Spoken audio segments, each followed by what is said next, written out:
Hello, Weekend Crafter! Welcome back to the Craft Time Studio. I'm Ange, your Weekend Crafter, and for this weekend, we will make use of the bright and pastel colors that we mixed from last week. If you haven't seen that color mixing video yet, I suggest you click on the link above. I love these colors so much that I wanted to see how they combine in a slab. If you stick around, I will show you how I made this floral Christmas slab. First, let's clean the glass mat with some alcohol and wipe it down. Next, let's roll out the main slab. I'm using the speckled pink for the main slab because I really do want to have a lot of texture on the main slab. To even amp up the texture, I'm going in with some medium grit sandpaper. Place the sandpaper rough side down and roll it on the clay with a manual roller. Next, I rolled out the calico green clay into the number 7 setting. Then I got my leaf puncher and punched out the leaves.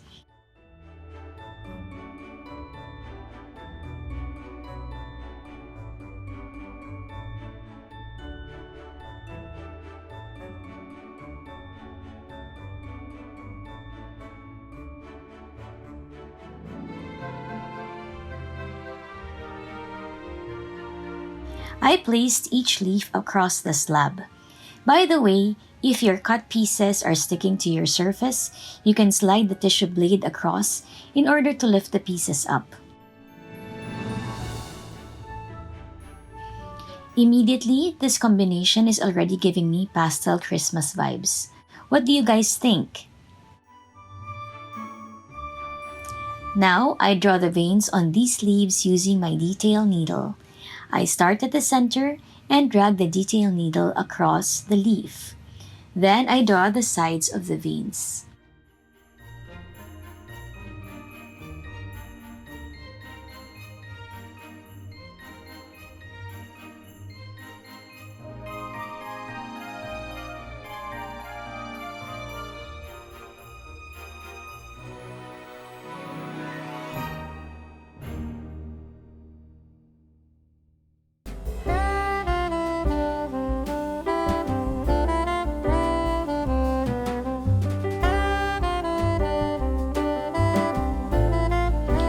I also go back with a small ball tool to put even more details on the leaves.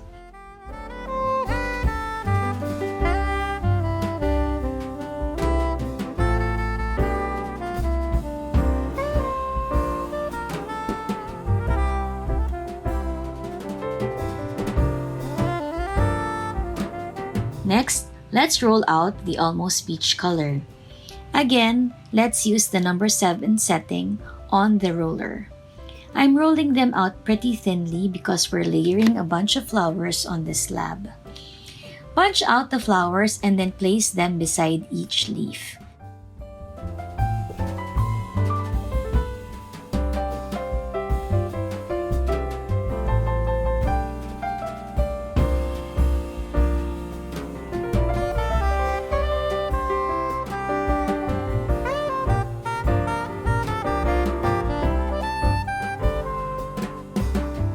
Then texture each flower with a detail needle. As you can see, I had to turn my glass mat a couple of times because I wanted to texture each petal.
Then I used my ball tool to place an indent on the center of each flower.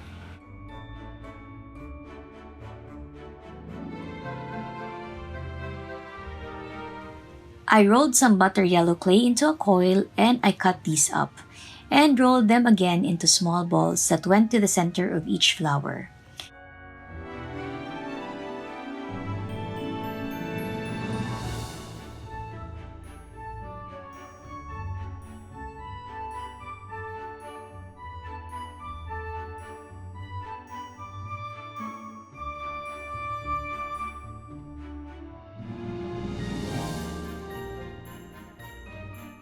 I then textured the center by patting it down with a piece of sandpaper. As you can tell, the slab is looking very pastel right now, so it's time to bring in some bright colors for contrast. Let's get the candy red color. Rolling it out into the number 7 setting again, I got another flower cutter and punched the same number of flowers as the pink colored ones. This gets layered on top of the first flower.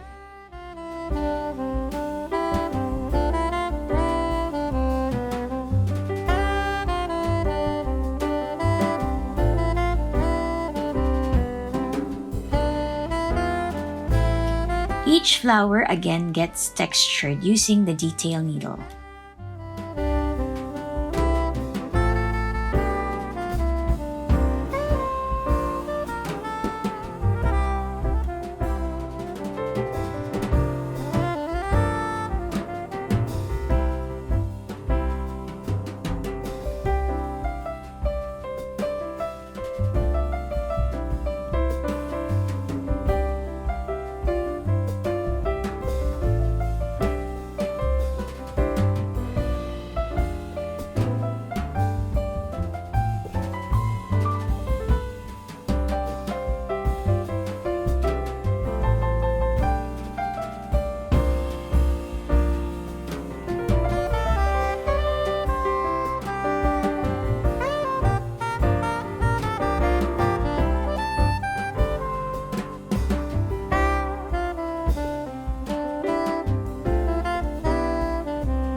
Roll out some yellow balls to place at the center of the red flowers.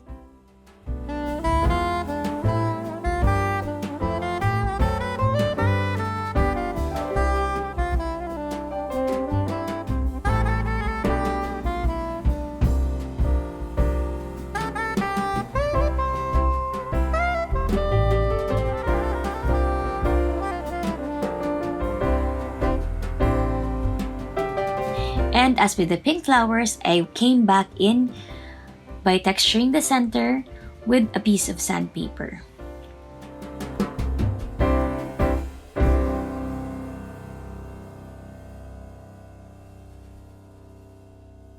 For the next color, we're just going to go with a plain white. Again, this is rolled out into the number 7 setting and punched using floral cutters. It is then layered over the other flowers and textured.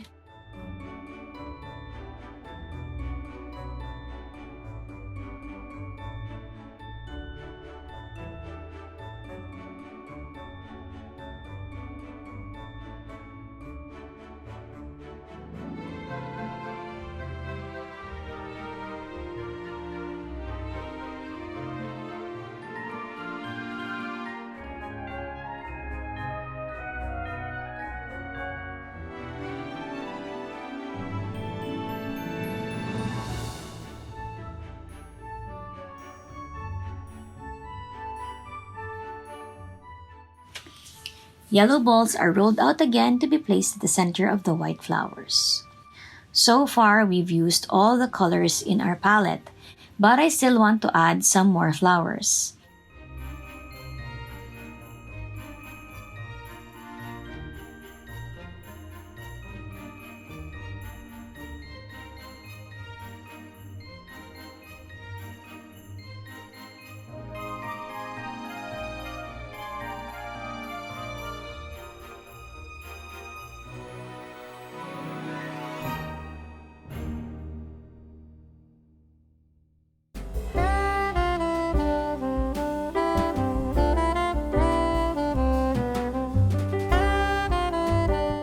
So I got my peach color and then I spread some mica to give it a different hue.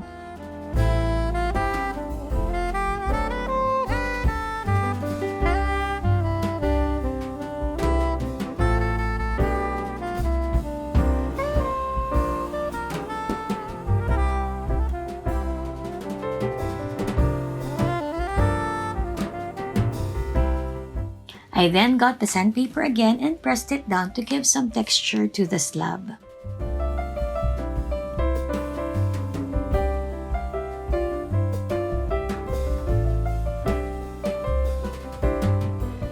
These flowers get cut in half to make into blooms. I placed these blooms in the spaces between the flowers.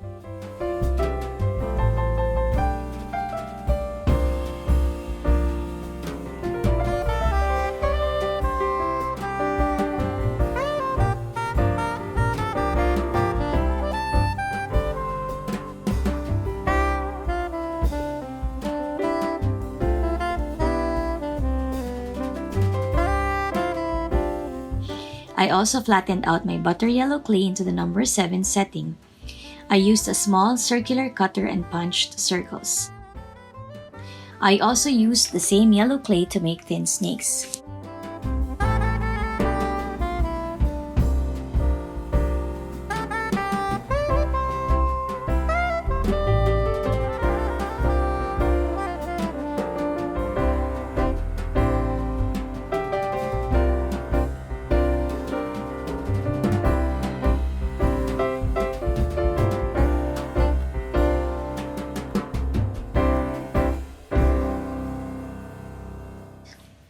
Once the snakes were placed at the bottom of each bloom, the circle gets cut into half and also placed at the bottom of the blooms.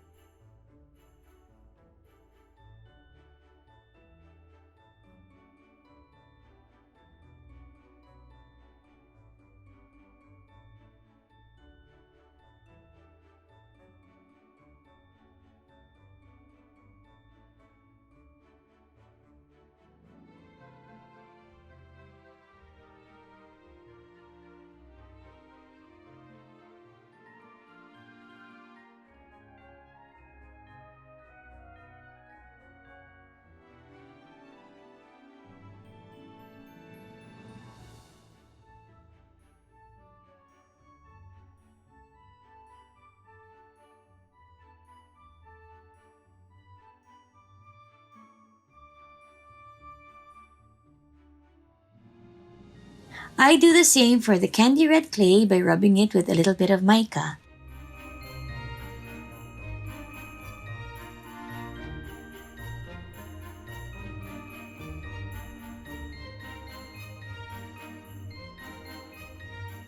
Then, I repeat the steps that I did on the pink clay.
I really do love how the colors came together in this slab. Adding the mica also gave the slab a very holiday vibe. I made my slab into a coaster, a candle lid, and a tile. And that is it for this weekend's video. If you haven't yet, I hope that you consider liking and subscribing to the Craft Time Studio for your weekend dose of crafts. Thank you and have a crafty weekend. Bye!